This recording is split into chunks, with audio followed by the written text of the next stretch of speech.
go hiking in your life. But it's not going to do that. I'm going to put down the most stupidest hike I ever made, and camping. And so first I'll pass around the UP, Baraboo County, and circle this Mini Krammin Trust Farm near the Tioga River. And then the next thing that I'm going to pass around is the Forester's topo satellite view of the property, and everything goes. This is Highway 2841 here, between Marquette and Lons, and Tioga River crosses in here, and this is the old,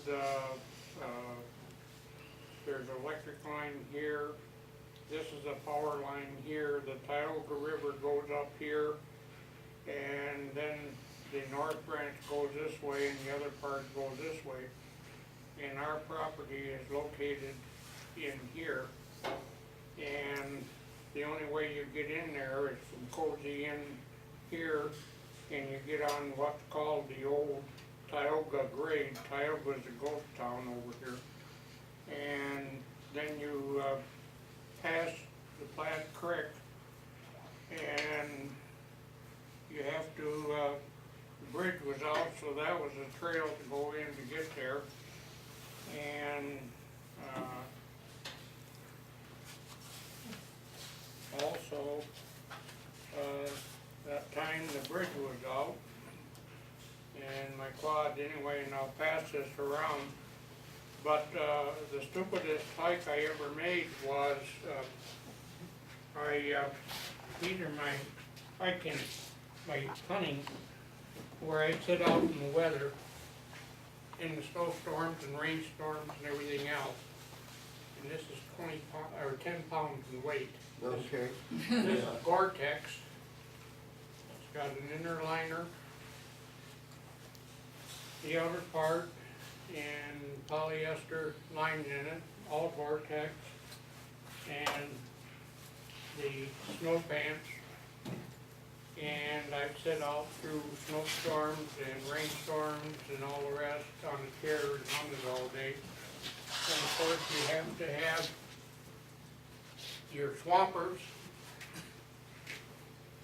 which are good for down to 0 degrees. And this is my camper back there that I have to use a 4-wheel drive with sometimes chains on it to get back to it. And I put a roof over it so the UP snow off Lake Superior won't get it. And so there's a picture of that. It's still there. I haven't been there in 3 years. And that proceeded today when I used to go with my brother, and that's the old school bus that we hunted on. And this is our deer pole. There's 6 deer there, I think, on that one. And here's my biggest rack, steel. Yep. And these are also the what I carry with me up there. There's a couple things that are necessary for survival up there. Number one, that you always have a compass.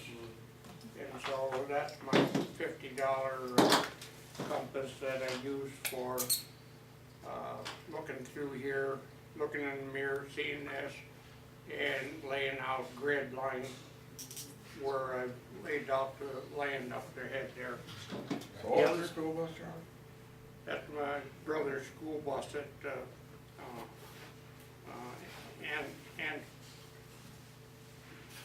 Anston, not that. Anyway, in Iron County.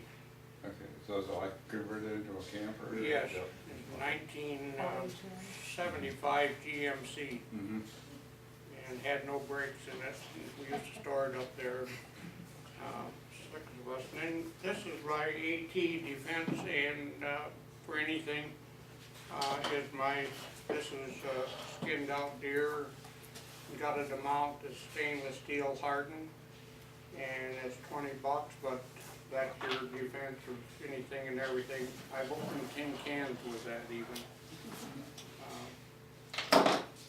This thing is, you always need to have a map and a baseline, so you know where you're at in case you're lost, because up there, you're in the wilderness and you can get turned around all the time. And so at that time, I used to use the aerial photos. This is Highway 28, 41 here. This goes in, and this is where the bridge was out. This is a beaver dam that's usually dammed up by the beavers here.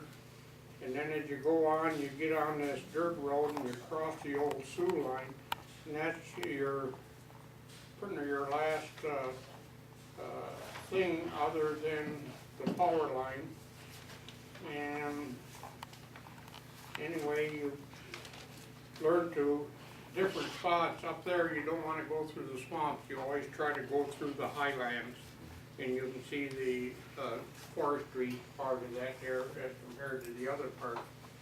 And I always carry this in with a plastic bag, and this is what I refer to when I'm lost and with my compass.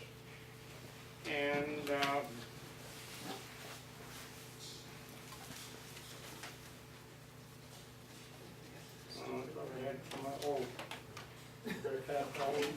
Yeah, okay, anyway, I thought one night that I would go north. I always am by myself out there, and no cell phone, well, cell phone coverage is nil. But I decided that I was going to go out and sleep that night in a peat moss swamp in my hunting jacket, in a tent, with snow on the peat moss swamp. And with my hat, my winter gloves, with my trigger finger in it for my shotgun, and usually I had my Gore-Tex snow cover things. You can pass them around there. And the other thing is my Gore-Tex booties that go in my swampers with, they're 2 sizes bigger, so there's 3 pair of socks in there.